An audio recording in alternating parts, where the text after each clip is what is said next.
सबैजनाले खीर खाइसक्नु भयो होला। म चाहिँ अलिकति ढिला भएँ है भिडियो पोस्ट गर्दा गर्दै।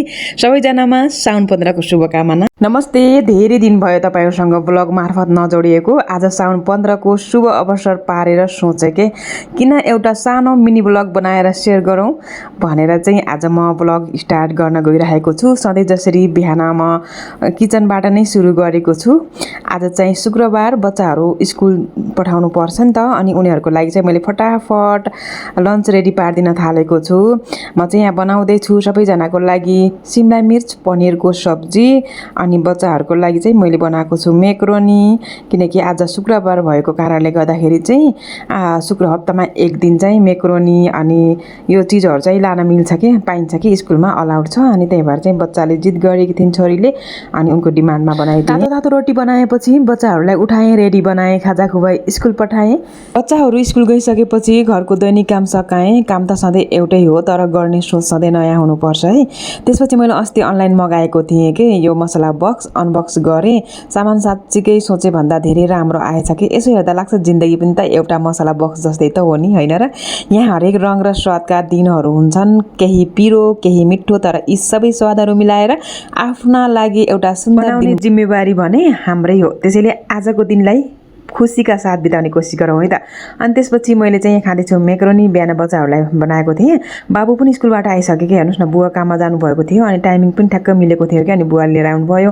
अनि त्यसपछि चाहिँ खानातिर जुटेँ है त फटाफट। म यहाँ बनाउँदै चुकौनी, आलु चुकौनी एकदमै मनपर्छ मलाई, मेरो फेभरेट पनि हो। फटाफट चाहिँ मैले झानिदिएँ अनि यस्तो राम्रो बनेको छ कि। अनि बच्चाहरूको लागि चाहिँ मैले बनाएको छु खिचडी, अनि हाम्रो लागि चाहिँ चना आलु दाल सब्जी अनि चावल है त। अनि त्यो मैले अनबक्सिङ गरेको थिएन, मैले भ्याएको थिएन कि। अनि फटाफट सबै मसलाहरू, नुन मसला हल्दी सबै यहाँ मैले मिलाएर राख्दैछु। एकदमै राम्रो छ कि, काठको आएको सिसाको माथिदेखि चाहिँ एकदमै राम्रो लाग्यो मलाई चाहिँ, युनिक के। अनि त्यही बिचमा चाहिँ मेरो बाबु आएर चाहिँ मसँग मस्ती गर्दै थिए। हेर्नुहोस् त कस्तो राम्रो छ। म चाहिँ सबै भर्नेछु। अलिकति सानो भयो कि हाम्रो फ्यामिली अकर्डिङ। अनि फटाफट खानासाना खाएर कपडा धोएँ, अनि कपडा धोइसकेपछि रेस्ट गरेँ 1 घन्टा। अनि त्यसपछि साँझ झमक्कै परिहाल्यो नि। आमाले मार्केटबाट ल्याउनु भएको सब्जीहरू सबै मिलाएर फ्रिजमा राख्दैछु सामानहरू। अनि अब चाहिँ साँझको खाना पनि बनाउनतर्फ लागेको छु। आज साउन 15, त्यही भएर चाहिँ मैले बनाएको छु खीर बनाउनको लागि बसालेको छु। किनकि यो खीर चाहिँ एकदमै स्पेशल छ है, किनकि यो हो अनेरीको चामलको खीर।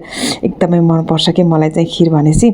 अनि त म बनाउँदैछु चिकन, अनि यहाँ चाहिँ फटाफट खाना बनाउँछु। बदाम काजुहरू फटाफट रेडी गर्छु ताकि छिटो काम होस् भनेर के। एकदमै गर्मी छ, अनि गर्मी भन्दा नि उमस छ कि। अनि हजुरहरूकोतिर चाहिँ कस्तो छ नि, गर्मी छ कि, पानी परेको छ कि, घाम लागेको छ कि, बताउनुहोस् है त कमेन्ट। अब चाहिँ म सबै काजु बदाम चिनी घिउ सबै मजाले राख्छु। दुधलाई चाहिँ मैले पहिले पकाइसकेको थिएँ।